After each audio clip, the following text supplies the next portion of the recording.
ओम नारायण नारायण नारायण नारायण। सब मित्रों को राम राम। सबका स्वागत है दोस्तों। कैसे हैं आप सब दोस्तों? सर्वप्रथम यश जिनका जन्मदिन है उन्हें जन्मदिवस की ढेर सारी शुभकामनाएं। आज से ठीक 1 वर्ष और 1 महीने पहले 8 दिसंबर 2023 को यश की आने वाली फिल्म टॉक्सिक के टाइटल अनाउंसमेंट वीडियो को रिलीज किया गया था। उस समय मैंने उस पर चर्चा भी की थी। बड़ा ही कूल और स्टाइलिश ऐसा वो टाइटल अनाउंसमेंट वीडियो था जिसमें यश के पात्र के फर्स्ट लुक को रिवील किया गया था, जिसमें वो पात्र हमें सूट में दिख रहा था। बड़ी सी हैट थी, मुंह में सिगार थी, एक हाथ में मशीन गन थी और बैकग्राउंड में जो ताश के पत्ते होते हैं वो हवा में, आधे जले हुए पत्ते हवा में उड़ रहे हैं, चिंगारियां है काफ़ी सारी। इस प्रकार का वो टाइटल अनाउंसमेंट वीडियो था। और उन सब बातों से इतना तो पता चल रहा था कि यश का कैरेक्टर शायद कोई गैंगस्टर ही होगा और एक एक्शन से भरपूर ये गैंगस्टर ड्रामा होने वाली है, जिसमें एक्सप्लोजन्स वगैरह हमें दिखाई देंगे। चिंगारियाँ दिख रही थी तो साथ में ही मशीन गन है तो मशीन गन का यूज़, गन शॉट सीक्वेंसेस वगैरह, ये सब कुछ हमें इसमें देखने को मिलने वाला है। ऐसा इतना हमें उस समय पता चला था। तो टाइटल अनाउंसमेंट वीडियो तो ऑब्वियसली कूल और स्टाइलिश था, ये मैंने तब भी कहा था। हालांकि जिस बात को लेकर के मेरे मन में थोड़ा सा संदेह था वो था डायरेक्टर के नाम को लेकर के, गीतू मोहनदास। उनके बारे में आगे भी मैं वीडियो में बताऊंगा। दूसरी एक और बात जो मुझे थोड़ा सा पसंद नहीं आई थी कि मैंने तब भी कहा था उस वीडियो में कि यश उन्हें मैं किसी बहुत ही ऐसे बड़े लार्जर दैन लाइफ ऐसे किसी कैरेक्टर में, मतलब गैंगस्टर ड्रामा की मैं बात नहीं कर रहा, गैंगस्टर ड्रामा के कैरेक्टर्स भी लार्जर दैन लाइफ ही होते हैं, परंतु जैसे किसी बड़ी ऐतिहासिक फिल्म में उस प्रकार के रोल में मैं उनको देखने की इच्छा थी। केजीएफ मुझे तब भी, तो मैं कई बार कह चुका हूँ, मुझे बिल्कुल भी नहीं पसंद आई है। चाहे वो केजीएफ 1 हो, 2 हो, सलार हो। मेरे जीवन का सबसे घटिया एक्सपीरियंस अगर मैं कहूँ तो वो केजीएफ 1, 2 और सलार को ही मैं सबसे टॉप पर ही रखूँगा। टॉप 10 में तो कम से कम मैं उनको रखूँगा ही। बहुत ही ज़्यादा घटिया फिल्में मैं कहूँगा। वो क्या कहती है वो तो छोड़ ही दीजिए, फिल्म मेकिंग के पॉइंट ऑफ व्यू से भी मुझे वो फिल्में बिल्कुल भी पसंद नहीं आई है। और इसी कारण से मैंने कहा था कि भाई यश में उनके जो पर्सनैलिटी है, व्यक्तिमत्व है, स्वभाव है, वो बातें मुझे बहुत पसंद है। और इसी कारण से उनकी आने वाली जो अगली फिल्म है उसके बारे में मैं कुछ ना कुछ तो अच्छा मैं कह सकूं, ऐसी उनकी कोई अगली फिल्म आए, ये मेरी हृदय से इच्छा है। ये मैंने तब भी कहा था। अब पता नहीं टॉक्सिक में क्या होगा क्या नहीं, डायरेक्टर के नाम को लेकर तो संदेह है ही। उसके बारे में थोड़ा सा आगे हम अभी और चर्चा करेंगे। अभी 1 वर्ष के बाद में जो टीज़र इसका सामने आया है, जिसे उन्होंने बर्थडे पिक नाम दिया है, उसके माध्यम से और कई सारी बातें इस फिल्म के बारे में पता चल रही है। जैसे कि किस समय में ये स्थित है, इसके जोनरा के बारे में और खुलकर हमें बातें पता चल रही है। यश की पर्सनैलिटी के बारे में कुछ बातें हमें दिख रही है। उसका व्यक्तिमत्व कैसा होगा, क्या कैरेक्टर कैसा होगा। जैसे कि लगभग 80-90 का दशक ही दिख रहा है। बाहर किसी फॉरेन लोकेशन में कहानी स्थित दिख रही है। अब पूरी कहानी वहीं पर स्थित है या यश का कैरेक्टर वहाँ पर कुछ डील वगैरह करने के लिए गया है, ये तो पता नहीं है। परंतु ये ट्रेलर में जो जगह दिख रही है वो कहीं बाहर ही दिख रही है। सामने क्लब है, क्लब के सामने उस समय की कोई लग्जरी कार आकर के खड़ी हो रही है। यश का कैरेक्टर उससे उतर रहा है, वाइट सूट में वो दिख रहा है, बड़ी सी हैट, सिगार वगैरह ये सब है ही। फिर वो उतर कर क्लब के अंदर जा रहा है और जैसे कि क्लब का वातावरण होता है, ड्रग्स, पार्टी करते हुए लोग और जितने भी फीमेल कैरेक्टर्स है, जितना हो सके स्किन शो वगैरह, वो सब हमें यहाँ पर टीज़र में दिख रहा है। और वो नशे में धुत सब कैरेक्टर्स हम देख सकते हैं और अधिकतर सभी के सभी फॉरेनर्स ही हमें दिख रहे थे। यश का कैरेक्टर वहाँ जाता है और एक जो फीमेल कैरेक्टर है उसके साथ में वो काफ़ी इंटीमेट हो रहा है। इसका मतलब यश का कैरेक्टर थोड़ा प्ले बॉय टाइप कैरेक्टर, उसको शायद वुमनाइजर वगैरह इस प्रकार का दिखाया जाएगा, क्योंकि उसके कोई जान पहचान वाला तो वो फीमेल कैरेक्टर लग नहीं रहा था। क्लब में कोई लड़की है उसके साथ ही वो इंटीमेट हो रहा है, इतना तो दिख रहा है। अब जितना आर्टिकल्स के माध्यम से मैंने पढ़ा कि कुछ ड्रग माफिया के इर्द गिर्द ही इसकी कहानी घूमने वाली है। अब क्या यश उस ड्रग माफिया का हिस्सा है या उसके विरुद्ध है? विरुद्ध तो शायद नहीं होगा, क्योंकि वो खुद ही एक गैंगस्टर लुक में ही उसे हम यहाँ पर देख रहे हैं। तो हो सकता है कि अलग अलग क्राइम फैमिलीज़ हो, अलग अलग माफियाज़ हो, उनके बीच की कुछ रिवेंज स्टोरी वगैरह यहाँ पर दिखाई जाए।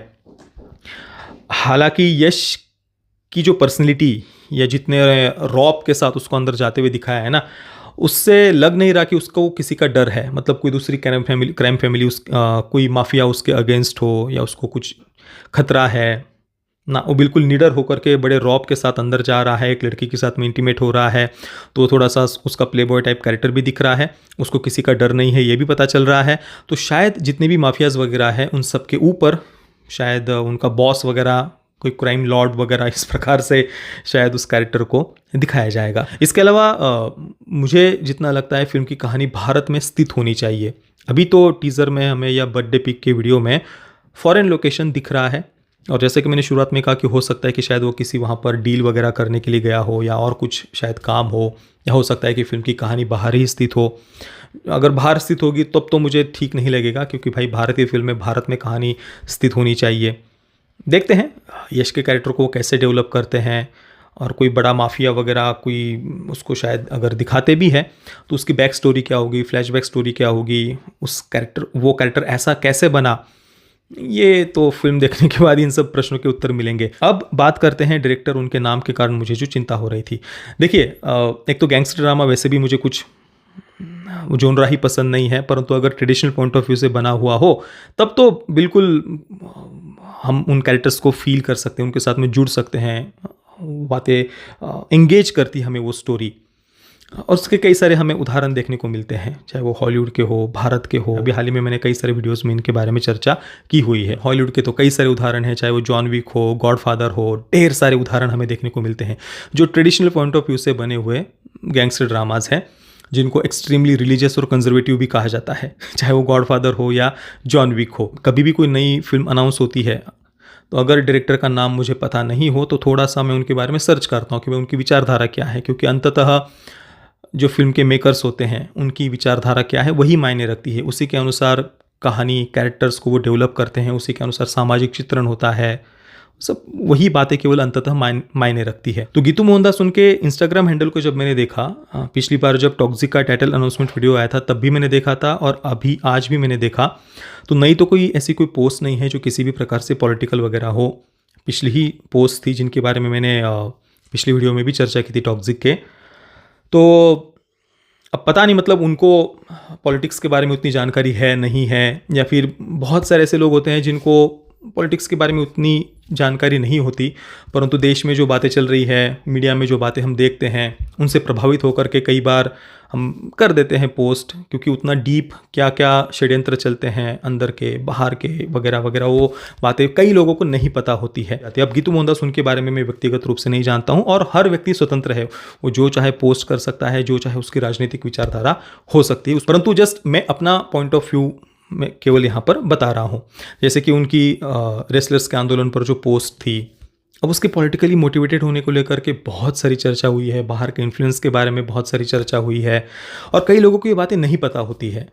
और बाकी एक फेमिनिज़म को लेकर के भी उनकी पोस्ट थी कि फेमिनिज़म कोई एंटी मैन नहीं होता, एंटी रिलीजन नहीं होता वगैरह वगैरह। अब कोई भी इन सारे विचारों के आड़ में, चाहे वो लिबरलिज्म हो, फेमिनिज्म हो, कम्युनिज्म हो, सेक्युलरिज्म हो, वोकिज्म हो, ऊपर से इनकी आप अगर गूगल पर जाकर के इनका अर्थ पढ़ेंगे तो बड़ी ही प्यारी प्यारी मीठी मीठी सब इनकी उनका अर्थ आपको पढ़ने को मिलेगा, पर इन्हीं शब्दों के आड़ में क्या होता है वो बहुत सारे लोगों को नहीं पता होता। तो कोई भी व्यक्ति जिन्हें ज़्यादा डीप इन सब आइडियोलॉजीज़ के बारे में जानकारी नहीं होती, वो व्यक्ति आ जाता है इन सब शब्दों के जाल में, चाहे वो लिबरलिज्म हो, सेक्युलरिज्म हो, कम्युनिज्म हो, वोकिज्म हो, फेमिनिज्म हो, कि भाई ऑप्रेस्ड है, ऑप्रेसर है कोई, फिर हमें ऑप्रेस लोगों को लिबरेट करना है, ये सब बातें। और फिर ज़्यादा हमें जानकारी नहीं होती तो हम उन बातों को जस्टिफाई भी करते हैं। अब गीतू मोहनदास उनके बारे में जैसा कि मैंने कहा, पता नहीं अब उनकी जब फिल्म आएगी, मैंने उनकी पिछली फिल्में भी नहीं देखी हुई। अगर पिछली फिल्में मैंने देखी हुई होती, उनकी छोटी छोटी ही फिल्में हैं, उनकी कोई ऐसी बिग बजट फिल्में नहीं थी, तो मैंने वो देखी भी नहीं है। अब देखते हैं टॉक्सिक में वो किस प्रकार से कहानी उनकी कैसी वो लिखते हैं, कैरेक्टर्स कैसे हैं, सामाजिक चित्रण कैसा है, परंतु थोड़ा संदेह है, चिंता है इस प्रोजेक्ट को लेकर के मेरे मन में, क्योंकि एक ट्रेडिशनल पॉइंट ऑफ व्यू से सोचने वाला जो व्यक्ति होता है ना, उसकी जो लेंसेस होती है वो ऐसे ऑपरेस्ट और ऑपरेसर वाली नहीं होती, और इसी कारण से कोई ट्रेडिशनल पॉइंट ऑफ व्यू से सोचने वाला जो डायरेक्टर होता है ना, उसकी कहानी के साथ में लोग कनेक्ट कर पाते हैं, चाहे वो स्त्री हो, पुरुष हो, कोई भी क्यों ना हो। ट्रेडिशनल पॉइंट ऑफ व्यू से सोचने वाले व्यक्ति की कहानी के साथ में, कैरेक्टर्स के साथ में हम कनेक्ट हो पाते हैं। अब यहाँ पर हम इतनी अपेक्षा कर सकते हैं कि टॉक्सिक उस विचारधारा की दृष्टि से टॉक्सिक जोन में ना जाए। बाकी विजुअली आपको जो जितना वायलेंस दिखाना है उतना वायलेंस दिखाओ, जो दिखाना है वो दिखाओ, पर आइडियोलॉजी की दृष्टि से या सामाजिक व्यवहारिक पारिवारिक वगैरह चित्रण की दृष्टि से टॉक्सिक जोन में ना जाए। बाकी तो आपको जो जितना वायलेंस वगैरह जो कुछ भी दिखाना है कोई प्रॉब्लम नहीं है, बस कुछ एक्टिविज़म वगैरह ना हो, शांति से लोग जाकर के थिएटर में देख पाए। बाकी जितना मैंने फेमिनिस्ट डायरेक्टर्स को जितना स्टडी किया है या देखा है ना, ज़्यादातर मैंने फेमिनिस्ट डायरेक्टर्स का, मैं इनकी बात नहीं कर रहा हूँ, बाकी जो मैंने ऑब्जर्व किया वो मैं बता रहा हूँ। अधिकतर फेमिनिस्ट डायरेक्टर्स की फिल्में मुझे ज़्यादातर प्रॉब्लमेटिक ही लगी है, जैसे कि चाहे वो पाज्ड हो, लापता लेडीज़ हो, फॉर मोर शॉट्स प्लीज़ हो, मार्गरेटा विद स्ट्रॉ हो, फायर हो, ये सारी फेमिनिस्ट फीमेल डायरेक्टर्स की फिल्में हैं। इसके अलावा थैंक यू फॉर कमिंग का भी अगर हम उदाहरण लें तो वहाँ पर भी राइटर प्रोड्यूसर्स अधिकतर महिलाएं ही हमें देखने को मिलती है, और ऐसे कंटेंट में ही हम ज़्यादा देखते हैं कि फीमेल कैरेक्टर्स को ज़्यादा ऑब्जेक्टिफाई किया जाता है मतलब मैंने जितना देखा हुआ है। और वोक्स को, लिबरल्स को ये कभी भी प्रॉब्लमेटिक नहीं लगता, उल्टा ऐसा कंटेंट उनको ज़्यादा प्रोग्रेसिव लगता है।